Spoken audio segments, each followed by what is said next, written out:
Hi అండి, welcome back to ఆహాబలే రుచి. ఈరోజు మన ఛానల్లో tasty and healthy phool makhana తోటి కర్రీని ఎలా తయారు చేసుకోవాలో చూసేద్దామండి. వీటిని తామర గింజలని కూడా అంటారండి. చాలా టేస్టీ అండ్ చాలా హెల్దీ కూడా. మనం చపాతీ బిర్యానీ చేసుకున్నప్పుడు ఈ ఫూల్ మకానా మసాలా కర్రీని ఈజీగా టేస్టీగా చేసుకోవచ్చు. చాలా బాగుంటుందండి. ఒకసారి ఈ వీడియో చూసి మీరు కూడా తప్పకుండా ట్రై చేయండి.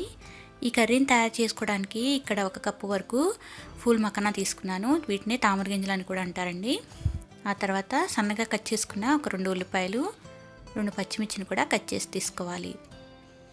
ముందుగా మిక్సర్ జార్ తీసుకొని దానిలోకి వేయించిన నువ్వులు 1 టేబుల్ స్పూన్ వేసుకోవాలి. ఆ తర్వాత 2 టేబుల్ స్పూన్ల వరకు జీడిపప్పును వేసుకోవాలి. జీడిపప్పు వేసి మెత్తగా గ్రైండ్ చేసుకోవాలి. 2 మెత్తగా గ్రైండ్ అయ్యాక దీనిలోకి కట్ చేసుకున్న ఒక 2 టమాటాలని యాడ్ చేసుకోవాలి. వేసుకున్న తర్వాత మూత పెట్టేసుకొని మెత్తగా గ్రైండ్ చేసుకోవాలి. ఇక్కడ చూపించినట్లుగా గ్రైండ్ చేసుకొని పక్కన పెట్టుకోవాలి. ఇప్పుడు స్టవ్ ఆన్ చేసి ప్యాన్లోకి 1 టేబుల్ స్పూన్ ఆయిల్ వేసుకోవాలి.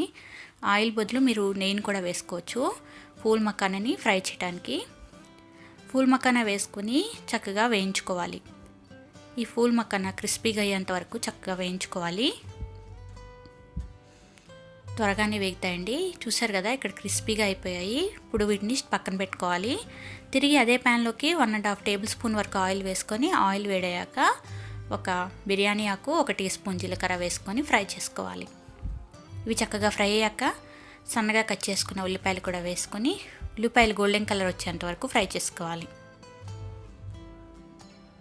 ఉల్లిపాయలు చక్కగా గోల్డెన్ కలర్ వచ్చేంత వరకు మీడియం ఫ్లేమ్లో పెట్టుకొని చక్కగా వేయించుకోవాలి. ఉల్లిపాయలు ఇలా లైట్గా గోల్డెన్ కలర్లోకి వచ్చాక 1 టీ స్పూన్ అల్లం వెల్లుల్లి పేస్ట్ వేసుకొని పచ్చివాసన పోయేదాకా బాగా ఫ్రై చేసుకోవాలి. అల్లం వెల్లుల్లి పేస్ట్ కూడా వేగాక కొద్దిగా కరివేపాకు, కట్ చేసుకున్న పచ్చిమిర్చి వేసుకొని ఫ్రై చేసుకోవాలి. ఒక 2 నిమిషాల పాటు బాగా ఫ్రై చేసుకున్నాక దీనిలోకి మనం గ్రైండ్ చేసుకున్న పేస్ట్ని యాడ్ చేసుకోవాలి. పేస్ట్ వేసాక మీడియం ఫ్లేమ్లో పెట్టుకొని బాగా ఫ్రై చేసుకోవాలి. నూనె బాగా బయటికి తేలేంత వరకు ఫ్రై చేసుకోవాలి. మూత పెట్టేసుకుని మధ్య మధ్యలో మిక్స్ చేస్తూ ఫ్రై చేసుకోవాలి. దీనిలోంచి మనకి ఆయిల్ అనేది బయటకు వచ్చాక దీనిలోకి ఒక 1/2 టీ స్పూన్ పసుపు, 1 టీ స్పూన్ కారం, అలాగే 1 టీ స్పూన్ ధనియాల పొడి, ఒక 1/2 టీ స్పూన్ జీలకర్ర పొడి వేసుకోవాలి. ఇవన్నీ వేసుకున్న తర్వాత ఒకసారి బాగా మిక్స్ చేసుకోవాలి. ఇలా బాగా కలుపుకున్నాక దీనిలోకి ఒక 2.5 కప్పుల వరకు వాటర్ని యాడ్ చేసుకోవాలి. గ్రేవీకి తగ్గట్టుగా వాటర్ని చూసి యాడ్ చేసుకోండి. ఒకసారి బాగా మిక్స్ చేసుకోవాలి. ఆ తర్వాత మనం ఫ్రై చేసుకున్న ఫూల్ మకాన్ కూడా వేసుకోవాలి.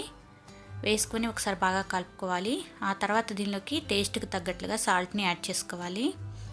సాల్ట్ ఎక్కడ వేయలేదు కాబట్టి ఇక్కడే మనకి రుచికి సరిపడా యాడ్ చేసుకోవాలి. వేసుకున్న తర్వాత దీనిలో 1 టీ స్పూన్ నేను షుగర్ కూడా వేసానండి. మనం టేస్ట్ బ్యాలెన్స్ చేయడానికి, టేస్ట్ కూడా బాగుంటుంది. వేసుకొని ఒక 5 నిమిషాల పాటు మీడియం ఫ్లేమ్లో ఉడికించుకుంటే చక్కగా ఉడికిపోతుంది. ఇక్కడ ఫూల్ మకానా అనేది ఉడికిపోయింది, మెత్తగా త్వరగానే ఉడుకుతుందండి. ఈ ఫైనల్గా గరం మసాలా ఒక 1/2 టీ స్పూన్, కట్ చేసుకున్న కొత్తిమీర కూడా వేసేసుకొని కలుపుకొని స్టవ్ ఆఫ్ చేసేసుకోవాలి. అంతేనండి.